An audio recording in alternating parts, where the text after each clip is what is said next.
française, français et être humain venu d'ailleurs. Donc aujourd'hui, on se retrouve pour parler un petit peu de fidélité et d'infidélité. Fidélité et infidélité, c'est-à-dire que déjà, on va poser les bases.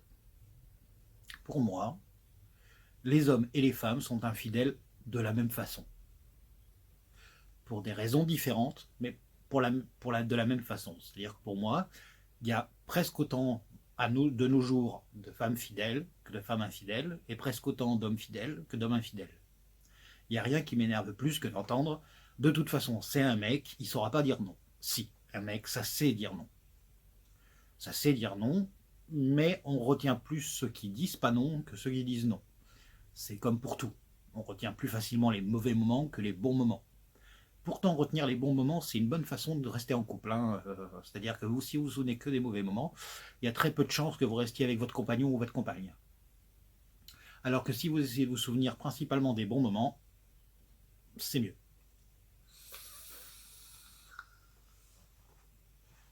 Maintenant, en fait, la plupart des gens, quand on va pour être infidèle, entre guillemets, pour tromper son compagnon ou sa compagne, l'attrait, c'est la nouveauté. Vous voyez quelqu'un, il ou elle vous plaît, il ou elle vous intrigue, vous avez envie, puis vous vous sentez beau ou belle, vous vous sentez... en fait, vous voyez dans les yeux de l'autre du désir, de l'intrigue, et vous voyez que la personne en face, elle a envie de vous. Elle a envie de vous, et ça vous fait plaisir. Vous vous sentez désiré, vous vous sentez apprécié. Dans votre couple, peut-être que la personne avec qui vous êtes ne vous montre pas assez qu'elle vous désire ou qu'il vous désire, ne vous montre pas assez d'intérêt, ne vous montre pas assez en fait que vous êtes vraiment attirant, ou alors vous ne le croyez pas. C'est-à-dire que vous vous dites, bah il dit ça parce qu'il est avec moi, mais c'est plus par habitude qu'autre chose. Alors qu'avec la personne que vous ne connaissez pas, vous savez que c'est pas par habitude. Vous lui plaisez vraiment. Le problème, c'est que dites-vous une chose. Alors déjà, partons du postulat que deux femmes qui se croisent et qui ont couché avec le même mec vont se le dire. C'est-à-dire que si vous couchez avec une femme qui n'est pas votre femme, qu'elle se croise un jour, la deuxième dira à la première que vous avez couché ensemble. Parce qu'elles vont se soutenir, entre guillemets. Bon, elles vont se détester, hein, mais elles vont se soutenir. C'est-à-dire qu'elles vont partir du principe que si c'était elles, elles aimeraient bien le savoir.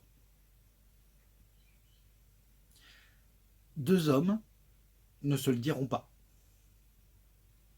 Je le sais, j'ai été l'amant il y a très longtemps, dans une relation, et je ne l'ai pas dit au mec. Pourquoi? Parce qu'en fait, je pars du principe que ce qu'on ne sait pas fait pas de mal, que j'allais pas briser leur couple sous prétexte que j'ai été l'amant, et parce qu'un homme réagira complètement différemment. C'est-à-dire qu'il ne va pas en vouloir à la fille, mais au mec. Et il risque de se battre. Et j'aime pas me battre. Donc, je ne l'ai pas dit. Je trouve ça à moitié lâche. C'est-à-dire que j'ai été à moitié lâche, je ne dois pas lui dire. Et à moitié sympa, parce que d'un côté, j'ai pas détruit leur couple. Sympa avec les deux. Alors, revenons-en à l'infidélité. Quels inconvénients y a-t-il à être infidèle? Déjà, vous vous sentirez pas bien. Il faut être honnête. Vous allez le regretter à la seconde où vous l'aurez fait. Ensuite, comment expliquer? La personne avec qui vous allez coucher ne vous connaît pas. Et vous ne la connaissez pas. Et c'est très important de le savoir. C'est-à-dire qu'au moment où vous allez coucher avec, vous ne saurez pas ce qui lui plaît. Et elle ne saura pas ce qui vous plaît. D'accord? Donc, il va vous falloir plusieurs actes, entre guillemets, pour apprendre à vous connaître. Or, dans ce cas-là, c'est plus que de l'infidélité. C'est une double vie. C'est-à-dire que de l'infidélité, pour moi, c'est vous coucher une fois avec une personne par erreur. Bah, par erreur. Vous vous laissez entraîner, vous craquez, vous couchez avec une fois. Si vous recommencez, c'est volontaire.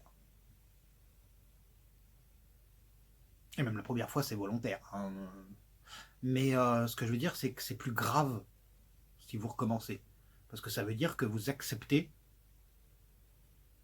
le fait d'avoir, entre guillemets, une double vie. Alors que la première fois, vous pouvez partir du principe dans votre tête et vous trouver des excuses en vous disant que c'était un accident. Ce qui, entre nous, n'en est pas un. C'est aussi grave, mais c'est plus grave de recommencer. Vous comprenez? Bon. Je pose une question à une caméra alors que vous n'allez pas pouvoir me répondre, mis à part dans les commentaires, hein. Mais c'est une façon pour moi de ponctuer le discours. Là, donc la personne ne saura pas ce qui vous plaît, donc au final, ça va pas être terrible. Regardez toutes les premières fois que vous avez eues, analysez-les et vous verrez que c'est pas si génial. C'est les deuxième, troisième, quatrième, cinquième, sixième fois qui commencent à être bien parce que la personne sait ce que vous aimez, sait ce que vous aimez pas. Or, la première fois, ils savent pas. De plus, vous allez vous sentir mal. C'est garanti sur facture. Je le sais parce que dans le passé, j'ai été infidèle avant de rencontrer ma compagne. Ouais, j'ai été infidèle, j'ai trompé une fille. On va dire ça très infidèle, mais j'ai trompé une fille, donc j'ai vécu le truc en direct. Et je me souviens très bien que j'ai été, mais vraiment mal. C'est-à-dire que tu te sens pas bien, tu rentres chez toi, t'es pas bien. C'est-à-dire que la personne que tu vois en face, tu sais ce que t'as fait, toi. Elle le sait pas, mais toi tu le sais. Et vu que toi tu le sais, tu te sens mal. Et vu que tu te sens mal, elle va se rendre compte que quelque chose va pas. Mais tu pourras pas lui dire oui, c'est parce que j'ai couché avec une autre fille. Ça marche pas. Donc il vaut mieux éviter de le faire, tout simplement. Ensuite, quand vous êtes infidèle, concrètement, bah ouais, non, ça suffit, quoi. Vous vous sentez pas bien. C'est. Donc sur le moment, c'est l'attrait de la nouveauté, en fait. Oui, c'est quelqu'un de. C'est un terrain non conquis que vous allez vouloir conquérir. Mais l'aventure, ça a ses mauvais côtés aussi, hein. Donc le faites pas. Vous vous sentirez mieux, votre couple durera plus longtemps, et essayez plutôt de faire des jeux avec votre compagnon ou votre compagne. Faites des jeux de rôle, déguisez-vous. Faites comme si vous vous rencontriez pour la première fois, draguez-vous, essayez de faire intervenir des jouets, des jeux, tout un tas de choses qui fait que, par exemple, une fois par mois, vous achetez une tenue complète pour l'autre. Chacun votre tour. Donc un mois c'est l'homme, un mois c'est la femme, un mois c'est l'homme, un mois c'est la femme. Vous achetez une tenue complète et l'autre est obligé de mettre la tenue complète que vous avez achetée et d'aller au restaurant ensemble. Vous sortez à 50 ou 60 km de chez vous, histoire que vous croisiez personne que vous connaissiez, mais au moins ça vous permet d'habiller l'autre dans ce qui vous fait fantasmer sur le moment. C'est comme si vous étiez avec quelqu'un d'autre en fait, parce que les vêtements que la personne porte ne correspondent pas du tout à ses goûts. Ils correspondent uniquement aux vôtres. De plus, ça permet à la personne qui est en face de vous de se dire, ah tiens, elle ou il aime ça. Son truc, c'est plutôt ce genre de fringue. Elle aime que elle ou il aime que je porte ça. Et ça permet aussi d'adapter en fait sa garde-robe entre guillemets au goût de l'autre. En plus, ça vous permet de jouer le jeu, entre guillemets, le jeu de rôle de je connais pas la personne, il va falloir que je la drague, etc. Et l'attrait de la nouveauté quand vous allez enfin la déshabiller le soir. Donc vous pouvez avoir avec votre compagnon ou votre compagne ce que vous auriez trouvé, entre guillemets, les avantages que vous auriez eu avec quelqu'un d'autre. sans les inconvénients. C'est une idée comme ça. Si vous en avez d'autres, mettez-les en commentaire, ça aidera tout le monde. Allez, Français, Françaises et êtres humains venus d'ailleurs, bonne journée.